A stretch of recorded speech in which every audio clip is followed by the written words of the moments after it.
बिस्मिल्लाहिर्रहमानिर्रहीम। अस्सलाम वालेकुम पाकिस्तान।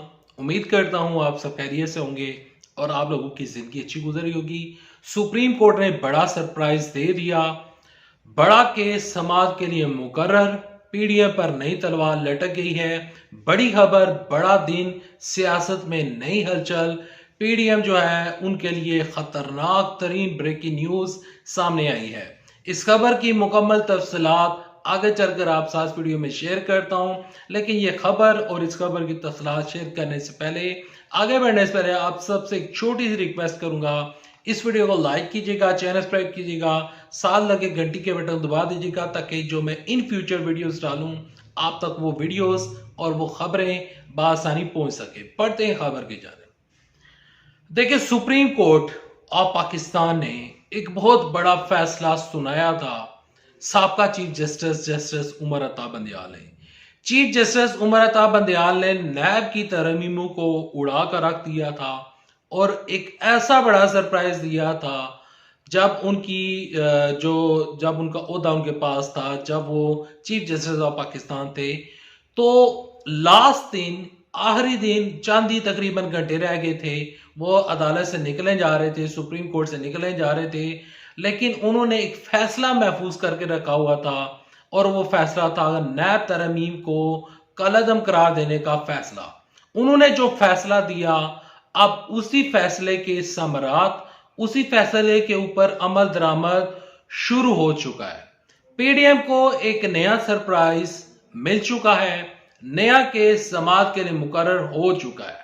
इस खबर की तफसीलात कुछ यूं है कि पीडीएम के बनाने वाले यानी कि आसफ अली जरदारी, पीडीएम जब बनी थी तो आसफ जरदारी और बिलावल भुट्टो जरदारी ने पीडीएम को बनाया था, एपीसी बनाई थी और फजलुर रहमान को इस पीडीएम का सरबराह बनाया गया था। बाद में इस पीडीएम की हुकूमत बनी, नाकाम तरीन हुकूमत थी, नाकाम तरीन क्यादत थी और पाकिस्तान को आज जिस मुश्किलात का सामना करना पड़ रहा है, जितने भी लोगों के बिजली के बिल्स आ रहे हैं, जो कुछ पाकिस्तान में इस टाइम हो रहा है, ये तमाम तर इन लोगों का करता धरता है। इस वजह से पाकिस्तान इन तमाम तर मुश्किलात से गुजर रहा है।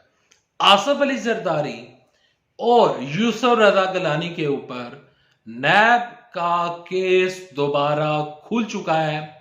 नैब ने, एहतसाब अदालत ने इस केस के ऊपर समाअत की और एहतसाब अदालत ने नैब के जो कवानीन थे और जो कवानीन इन्होंने तब्दील किए थे, तरमीमें उड़ा दी थी। तो जब उन तरमीमों को सुप्रीम कोर्ट ने कलअदम करार दे दिया था तो वो केसेस दोबारा खुल चुके थे। कल की खबर देता हूं, कल केस खुला था डॉक्टर अब्दुल हफीज शेख, जो कि इमरान खान साहब के वजीर खजाना थे, उनके ऊपर केस खुला था। और मुस्तफा कमाल जो है कराची से तल्लुक रखते हैं, जो कि आप कह सकते हैं कि वो एमक्यूएम का ही हिस्सा है, क्योंकि वो एक दिन एमक्यूएम के साथ होते हैं, दूसरे दिन नहीं होते।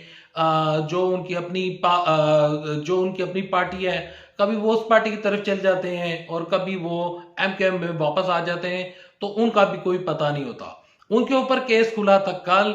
आज की खबर दे रहा हूं, आज नई डेवलपमेंट हुई है। एहतसाब अदालत ने बड़ा फैसला सुनाते हुए आसफ अली जरदारी और साबका प्राइम मिनिस्टर सैयद यूसुफ रजा गिलानी को जाती हैसियत में 24 अक्टूबर को बाकायदा तौर पर बुला लिया है और ये केस समाअत के लिए अब मुकर्रर हो चुका है। केस क्या था, केस का बैकग्राउंड क्या है, केस का बैकग्राउंड क्या था और इस केस की वजह से आने वाले दिनों में क्या होने जा रहा है, किस तरह फजलुर रहमान जो है वो भी फंसे हुए हैं और जो इस टाइम सार डार के ऊपर जो केस है वो क्या है, वो आगे चलकर आप साथ शेयर करता हूं। पहले बात करते हैं इस केस के मुतालिक। ये केस है जाली बैंक्स अकाउंट।